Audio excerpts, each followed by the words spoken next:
for a week straight of games because you did not want them to answer anything. All of a sudden, Stephanie White's in a panic, in a crisis, because it's real hot in that kitchen. I mean, you could see the steam coming from underneath the living room door. It's too hot. She can't handle it.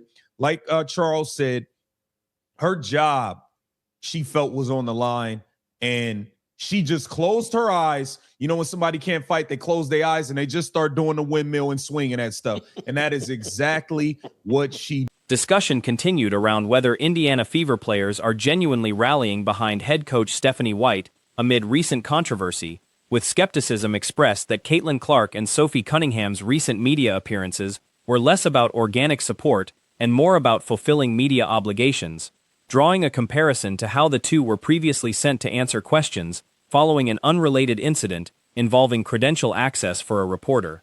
Commentators pointed out that both players had been kept away from media availability for roughly a week of road games before suddenly appearing at a podium, suggesting the timing reflected mounting outside pressure and criticism directed at the coaching staff rather than a spontaneous show of unity. Did lead with love, but go to hell. That needs to be put on a poster. That is an insane quote.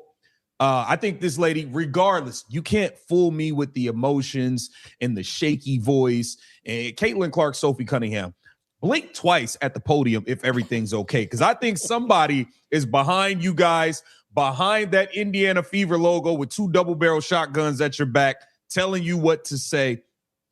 Stephanie White still needs to be fired. One commentator argued that White's own comments during that availability, including an emotionally charged remark about leading with love, came across as more defensive than composed, and reiterated a belief, one he said he'd held for over a year, that White should be relieved of her coaching duties, arguing recent events simply added to an already long-standing case rather than being the sole reason for the criticism. He also pointed out that the organization has been selective about which controversies it publicly addresses, citing a lack of comment following an incident involving a fan being assaulted at a game in Seattle as an example of inconsistency in how the team handles public relations. Back telling you what to say. Stephanie White still needs to be fired. And sorry, Andrea Carter, you guys choose to not speak about certain things all the time. You ignored the fan that was assaulted in the stands in Seattle. You guys pick and choose what you're going to talk about. We have watched every Caitlin Clark dribble since she has joined the Indiana Fever, so we've seen it all. Many of us have been calling for Stephanie White's job for over a year straight. I didn't start calling for her job because of this. Asked directly whether White is likely to keep her job, given a public vote of confidence issued by the team's president, one commentator suggested that in most organizational settings, a public vote of confidence often signals the opposite of job security, drawing on personal experience from professional sports abroad, where similar reassurances from coaches or management typically preceded a roster or coaching change. The conversation later shifted to a lopsided win over the New York Liberty, with panelists debating whether the win reflected genuine team unity behind the coaching staff. I didn't start calling for her job because of this. This is just icing on a cake that's been done and prepared to be served a long, long time ago. Sorry, Andrea Carter. That's not going to work. Dre, let me ask you 2 questions. Be quick, but don't hurry with the first. Get to the second one. One, do you think Stephanie White's going to survive? We've got the president coming out with a statement, the team president in full support, the kind of vote of confidence. And then the second part of One commentator pushed back on that framing, crediting the result primarily to strong individual performances from Kelsey Mitchell, one of the league's most efficient scorers this season, and Caitlin Clark, who ranked among the league leaders in scoring and assists at the time. He noted that New York struggled defensively that night due to personnel and depth issues, and argued the outcome had little to do with any renewed cohesion around the coaching staff. The kind of vote of confidence. And then the second part of this, no, answer that first, because I think we got a Christine Brennan clip I want to play. So answer that one first. Do you think she's going to survive? In any bureaucratic organization, Jason, when they give you that vote of confidence, it usually means the exact opposite of what they're telling you. That means your seat is warm and you should watch your back, watch your behind. That's what it means. She knows that. Anybody who's worked in corporate knows that. Even in the sports world, you know it. I remember I was playing in Montenegro 2008. First practice, the coach said to me, "Don't worry." He also pointed out that several Fever players, including Mitchell and Cunningham, have upcoming contract situations that add extra motivation for strong individual performances down the stretch of the season.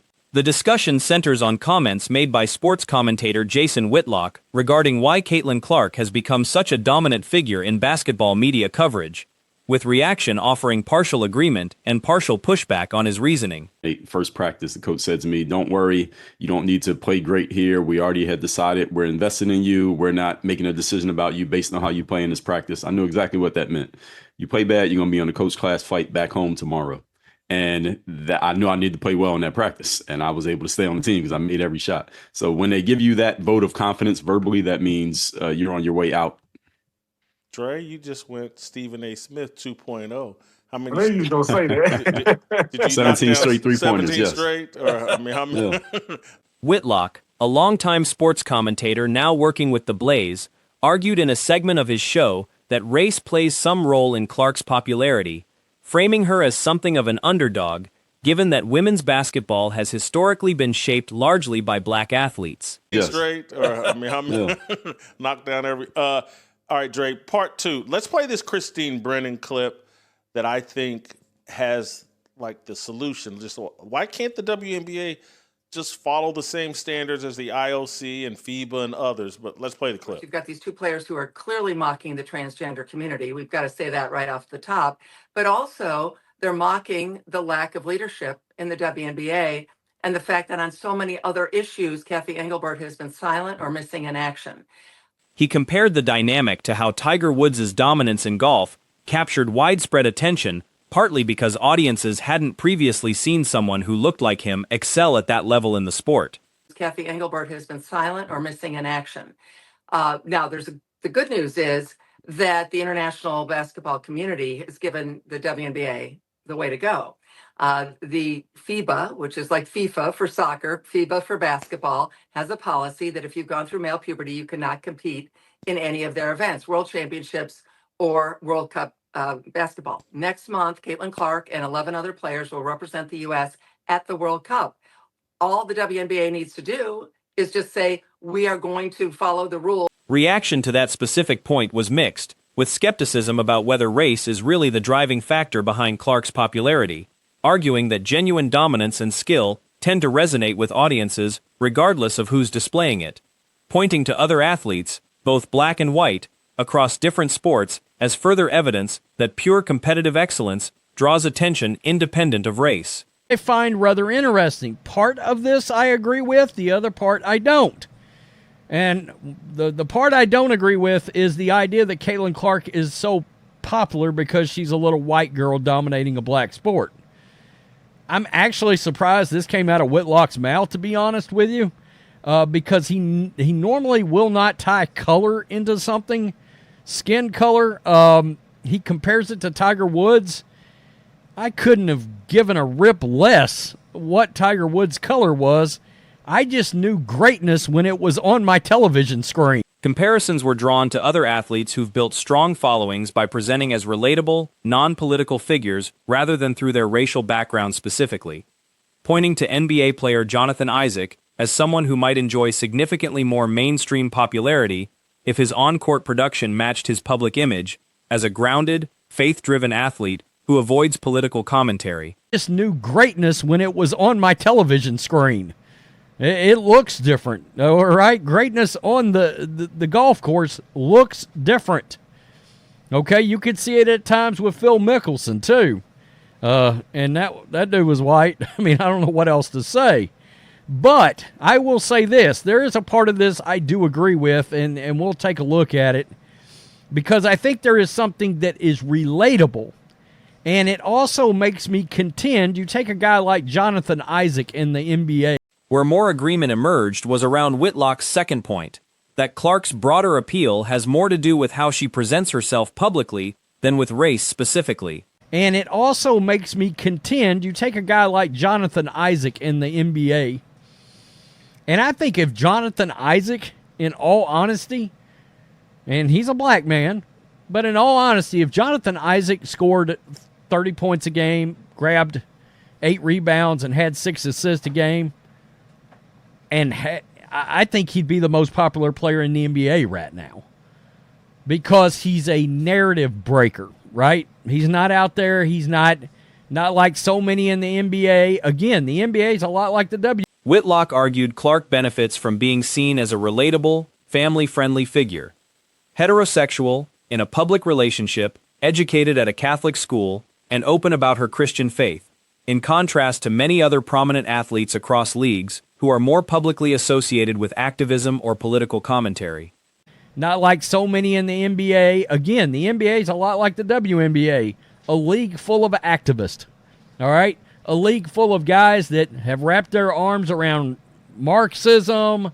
They've went out there and run their mouth so many times about the police, all of these different things. Jonathan Isaac doesn't do that. He comes across as a regular guy. We know he's a believer. We know he's got a strong religious base and background, and I think people... He also drew a comparison to South Carolina head coach Dawn Staley, a fellow athlete who has spoken openly about her faith, but has also been a vocal advocate for broader social and political causes, arguing that contrast highlights inconsistency between professed religious values and certain public stances, a critique that found agreement in the discussion. Strong religious base and background, and I think people, even with him being more of a, role player, I think that resonates with a lot of people. So here we go. Conservative media pundit Jason Whitlock has offered his thoughts and feelings on why Caitlin Clark is dominating the attention in the basketball world. He believes that her race might have something to do with it. Clark, who was picked first overall in the WNBA draft by the Indiana Fever, left college as one of the greatest scorers in NCAA. Building on that idea, the broader argument made was that Clark's popularity stems largely from being seen as approachable and family-oriented, someone whose public persona centers on competing rather than pushing political messaging, which resonates with fans who may feel alienated by more overtly activist-driven sports culture in recent years. The Indiana Fever left college as one of the greatest scorers in NCAA history. In a segment of his show Fearless, Whitlock shared his thoughts on Clark's dominance in the headlines as having something to do with her race. He believes that Clark is something of an underdog considering she's a white athlete in a sport that's been dominated by black athletes for decades. Quote, "It's a black sport and this little girl is dominating. The little white girl is dominating," Whitlock began. Well, it is a league dominated by primarily black. The comparison was extended to college football player Tim Tebow, suggesting that his popularity, driven heavily by his openness about faith and traditional values, likely would have translated similarly regardless of race, reinforcing the idea that the more significant factor is personal. By primarily blacks, we understand that.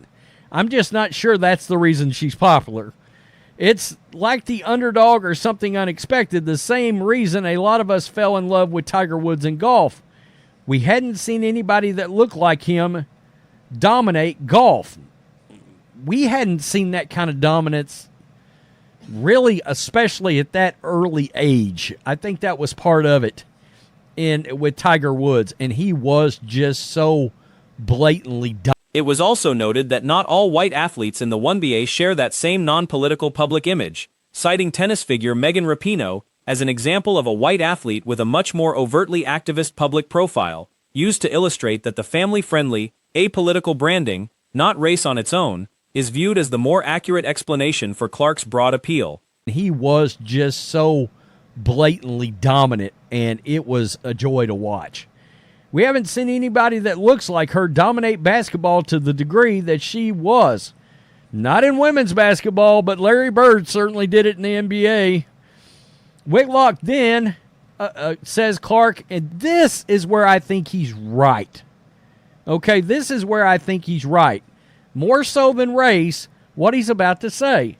Whitlock then says Clark appeals to people because she's heterosexual. Overall, the conclusion drawn was that Whitlock's framing was seen as partially accurate, acknowledging some truth to the idea that being an outlier draws attention, while ultimately placing more weight on personal image, relatability, and the avoidance of political messaging as the primary drivers of Clark's crossover popularity, rather than race being the central explanation.